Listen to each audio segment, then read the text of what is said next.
Right.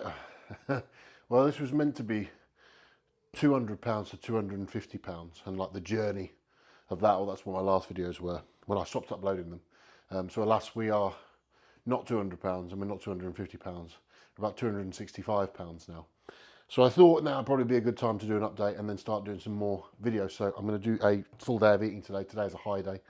So we are on meal one at the moment, breakfast. So we have 50 grams of oats, which we cook with water, which is going to have 50 grams of honey. I'm using this protein at the moment. Normally use the JP stuff, but I thought I would give this a try. I ordered it thinking it was just chocolate, but it's not. It's one of these like caramel ones. So yeah, personally wouldn't advise it. And because today's a high day, so that would be my normal meal, normal breakfast for today. But today is a high day, so we're going to have an addition of 2 chocolate chip muffins to this meal. So obviously, the period of time between when I last uploaded to now, what the difference has been is just a periodic increase of food every week. But I'll be completely honest with you, the time where I feel like I've actually made the most progress is when we've actually started pushing food high. A lot of people now, a lot of coaches now are on about, staying ultra lean all the time. Now, don't get me wrong. I mean, I'm not fat. Like, I've still got abs. We're still relatively, well, leanish. But who I'm working with now and the way that we push the food has really enabled my strength to go up significantly. What's the matter? What is it? It's making loads of noise on the floor. You might not be able to hear it, but you probably can. You say hello? Hello. Hello. Yes. Yes. You've eaten all your food already. She's on bulking diet. But I completely forgot what the fuck I was saying. So, yeah, basically, don't be afraid to push your body weight up. Now, that doesn't mean get fat, and it doesn't mean just randomly start smashing tons and tons of calories in for no reason. But I think where a lot of people now maybe like cut their off-season short, their bulk short. I don't really like using the word bulk because I feel like people throw it around too much as an easy way to just excuse eating shit. But don't cut yourself short. In my opinion, like removing body fat is not something that takes a huge amount of time. Building muscle, on the other hand, does. And what builds muscle? Getting strong. So you need to be strong, but you need to solidify that strength. I feel like you need to actually be in a position where you're strong for quite a while, like several months. So there's no point in gradually pushing your body weight up to the point where it's like you have 4 weeks of training where you're like, oh, I'm beating all my PBs, then just to go straight back into a diet. Because in my opinion, which is solely just my opinion, but it's also the opinion of Sasan, who I work with, that getting lean is easy, burning fat is easy, and it's quick.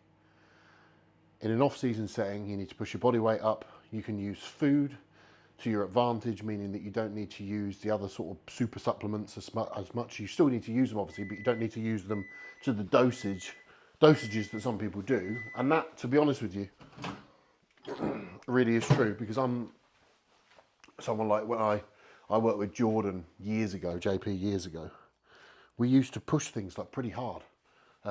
Even in like an off-season environment, we'd be pushing food high. But, not food, sorry. We'd be pushing, even in an off-season setting with Jordan, we would be pushing the compounds, the drugs, hard. That just has a knock-on effect on appetite. Whereas now, like, obviously, yeah, we're still taking stuff, but it's nowhere near to the levels that I used to. And in all honesty, like, I'm making better progress anyway. And the thought process around that is that whilst your body's maybe not as healthy, whilst you're eating more calories, more fats, more carbs in general in an off-season setting or in a gaining phase, you don't really want to be putting extra strain on your body by taking a huge amount of gear. Whereas when you're in a prep setting, your diet's normally cleaner, more vegetables, more fruits. Everything's just tuned in that little bit more. So it's almost like you can, that's the time if you're going to push the supplements to push them. So to me, like even just logically, that just makes sense. But anyway, I probably won't even upload this. I'll just ramble on. So I will revisit once this meal is finished. Oh, so this is meal 1, 50 grams of oats, 2 scoops of protein powder, 50 grams of honey, which basically, to be fair, just makes like a fucking lake of honey. Like you can see, yeah, this all here, it's all just honey. This is not even the most amount that I use. I use 100 grams of honey. Pre-workout with 150 grams of oats. It's like like a third of the bottle. So yeah, you might be wondering what all this shit is. So it's like one of those affirmation boards, you know, where you put up the shit and look at it every day, and then somehow you wake up one day and you'll just have it. That's how it works, isn't it? And then yeah, the little ones, school stuff. So anyway, I'm going to dig into this and sickly. I'll catch you for meal number 2. Right, so we are ready for meal 2. We've just literally got back from David Lloyd. Went over there, Mrs. was doing a bit of cardio, and I just did some check-ins, and then went in the sauna for a little bit. So at the moment we have meal 2 about to be prepared. Now that is going to be fillet steak. So I just use the weights. These are normally about 175 grams of fillet steak. I get the organic one from Tesco's. And this meal is meant to be with 500 grams of potato. Normally do it with like a baked potato, but today I don't really feel like having potato. So I'm going to cut the steak up. I'm going to have it in 3 of these brioche buns, which is 90 grams of carbs, which is basically what the potato is. So we're just going to season the steak quickly because you need seasoning. I don't use like sauce or peppercorn or anything like that even when I go out. I literally just have my steak just as it comes seasoned. Little trick for cooking steak. A lot of people don't know how to cook steak the right way or how to get it to come out the way that you want it, whether it's rare, medium rare, whatever. So a lot of restaurants have like a resting drawer. So that'll be like a drawer that's like heated. Normally it's about 40 or 50 degrees. Now, obviously, most of us, I assume, unless you're wadded, in which case you're probably not watching this anyway, don't have like a commercial kitchen in a house. So the next best thing that you can do is get some foil, and then when you've cooked it a little bit rarer than you would probably like, take it off, wrap it in the foil, leave it to rest. That way it's got residual temperature in there, but it will still continue to cook just with the residual heat that's in the steak for 4 to 5 minutes. The meat will also relax after that, because when you first pull a steak out, it's almost like a bit rigid. The meat's got to relax, and that way some of the juice will flow out. And afterwards, when you get it out of the foil, put it on the plate, it's still warm, more at like a temperature that you can eat, but it'll be at the desired, I don't even know what the word you would use to say whatever it is, what consistency you want it, whether it's rare, medium rare. I prefer mine sort of like on the rarer to medium rare side. So what you're meant to do when you cook steaks is literally be turning them, especially with ones like fillets where there's not as much fat, is you want to be turning them like every 30 seconds to every minute until it's cooked. Obviously you can sort of char the outside. Anyway, I'm making out like I'm fucking Gordon Ramsay here, and I'm not. I'm basically going to slam a steak in some buns and eat it. So yeah, I'm not going to bore you with any more of that bollocks, so I will just show you when it's finished. So I'll just show you when you get it out the foil. That is what it looks like. So it's rested. So Anyway, now we will just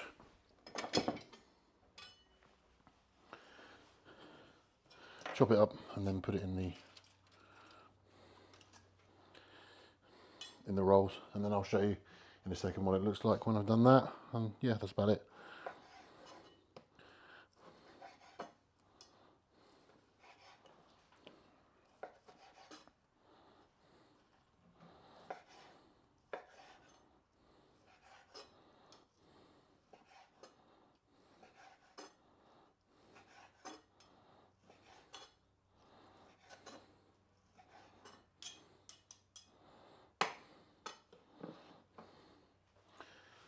Literally over.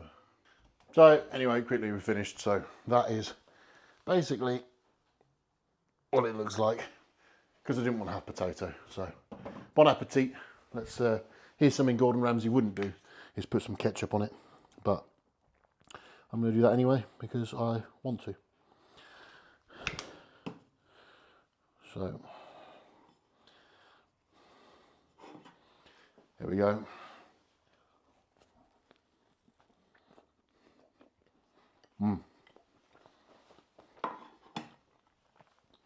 I'll see you for meal 3.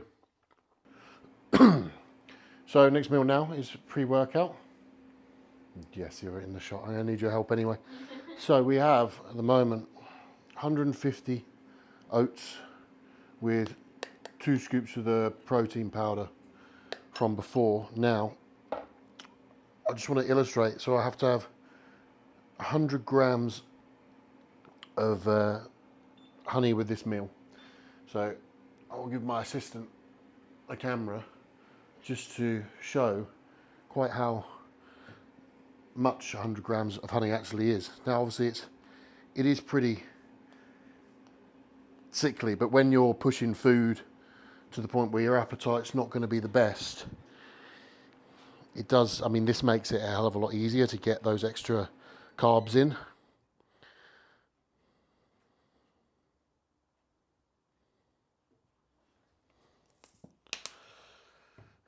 Yeah, so I mean, this bowl is like it's like a serving dish. So that is a lot of honey. So like I said, 150 oats, 100 grams of honey. I mean, this whole pot here, 600. So this is like good for 6 meals, basically.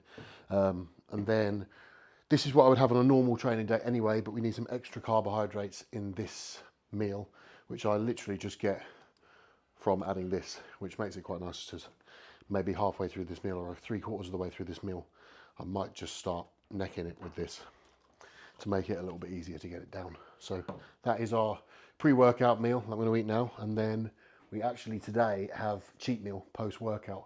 So I'm not entirely sure what I'm going to do yet or what I'm going to order, but I will probably just film it whenever it's arrived, whatever I've decided to go. Typically it's like something like 2 burgers, 2 fries, 2 desserts.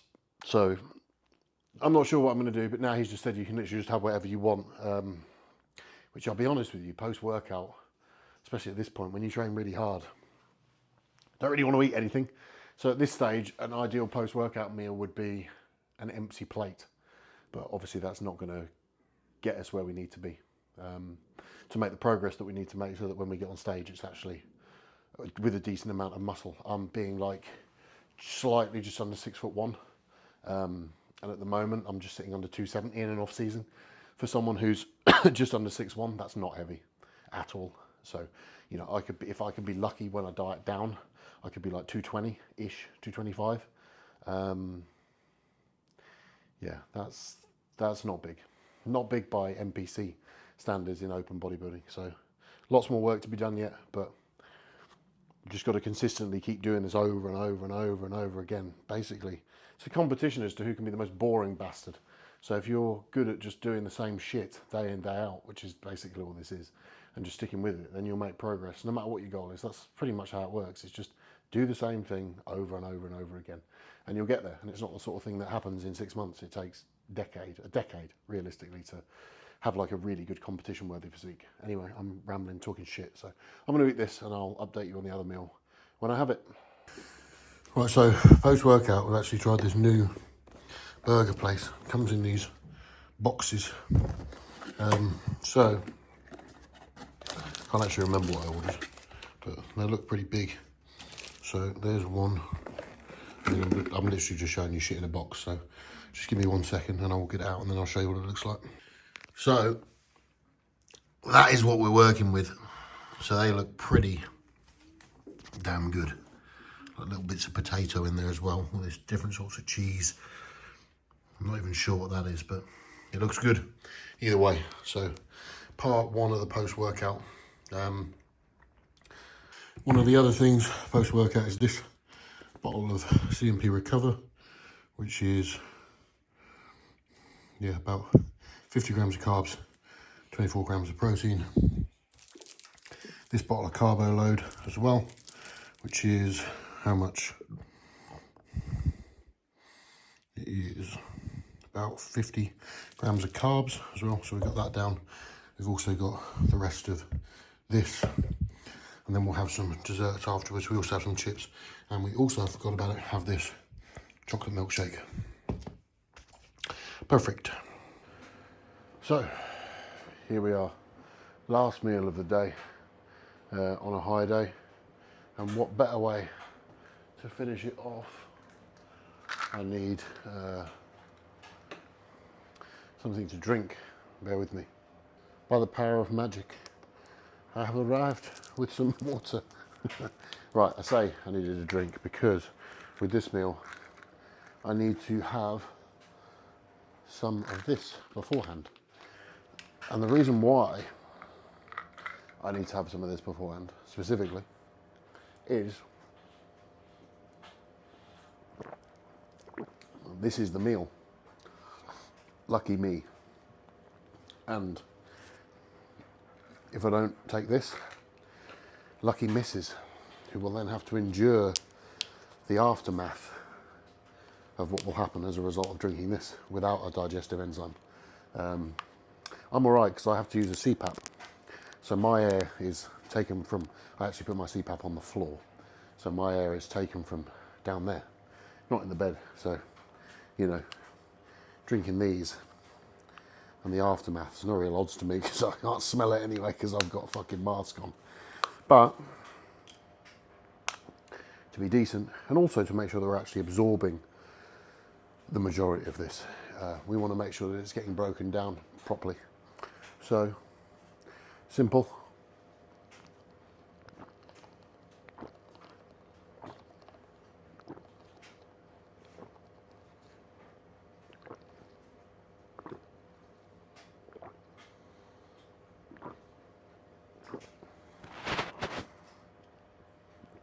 Oh, delicious.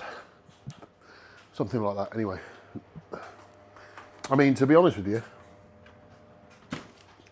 I'd much rather do that than cook them, because I don't know about you, but those egg whites in particular, and just like egg whites in general, that are out of a carton, when you cook them, they taste like shit. I don't care what anybody says, they taste like shit. People are like, oh, you do them like this, I'll put cinnamon on it. It tastes like shit. Let's not try and kid ourselves into thinking that any of this stuff tastes nice, because it doesn't. It tastes like arse. So I'd rather just neck it and get it down than cook it and volumize it into something that when I'm eating it, I'm just like, this is rank. I'd rather have just drunk it and then it's done. And like that, no mess. No having to clean any shit up, apart from potentially what comes out later. But, you know, take these, it does make a big difference. And that's the thing with a lot of supplements, like, I do sometimes think, you know, when things are advertised and when people say this, I'm just like, yeah, it just sounds like bollocks, you know. Sounds like bollocks. When people are spouting, oh yeah, buy this product, buy that, I'm like, yeah, it just sounds like you're talking shit. Genuinely, this makes a massive difference, because if I don't have it, then I basically feel like I'm going to shit myself within about 5 hours of drinking those. When I have this, I don't feel like I'm going to shit myself. So I can deduce from that metric alone that that's helping for sure, because it's a very literal, like, fucking obvious. if I don't do it, the consequence, and the consequence to other people as a result of my actions. So it's late, probably why I'm full of shit.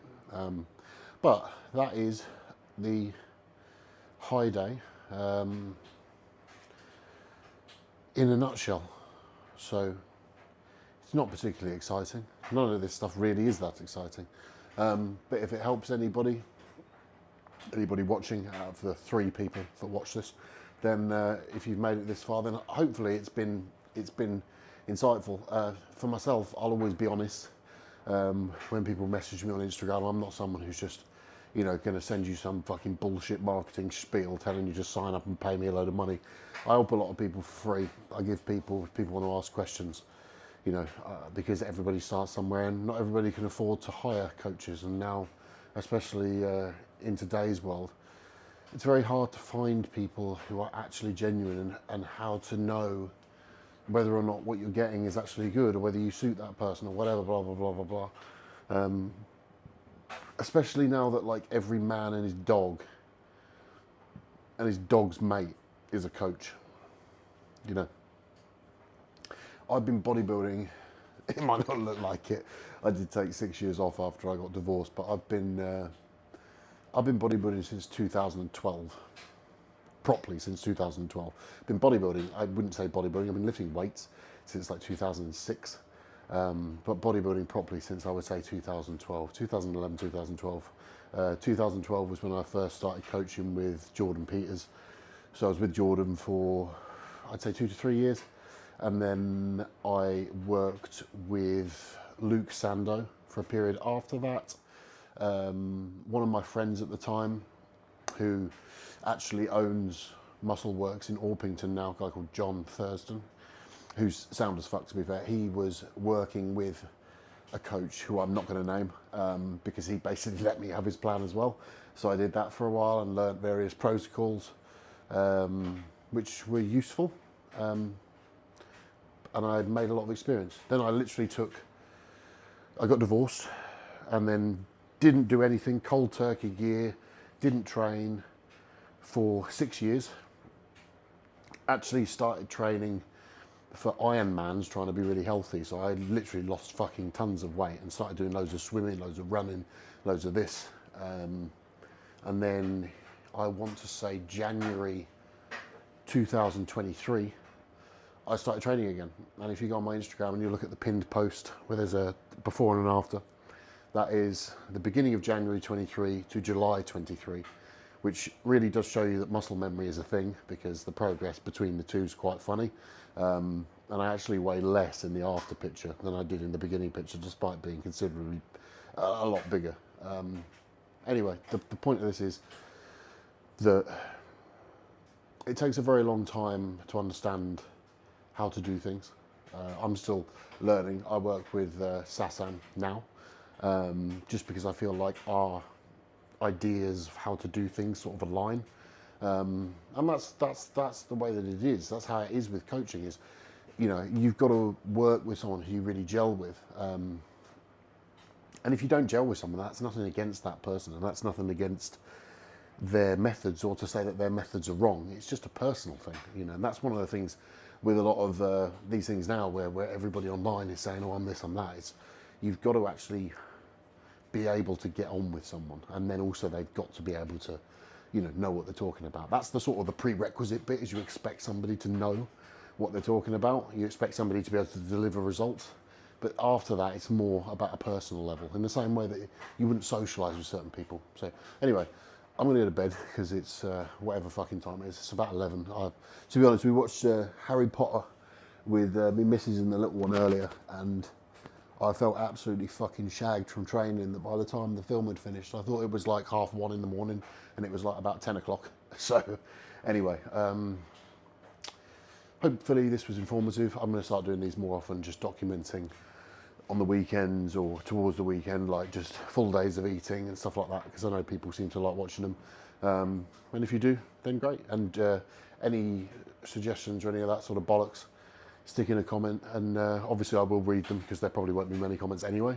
But yeah, hope whatever you're doing, that you're smashing your goals. If you want anything answered or any questions or anything like that, drop me a message on Instagram or drop a comment here, and I will do my very best to help. And if I don't feel like I am the person who can help you with that, then I will point you in the direction of someone who I know most certainly will be able to. So all the best, and until next time, thank you.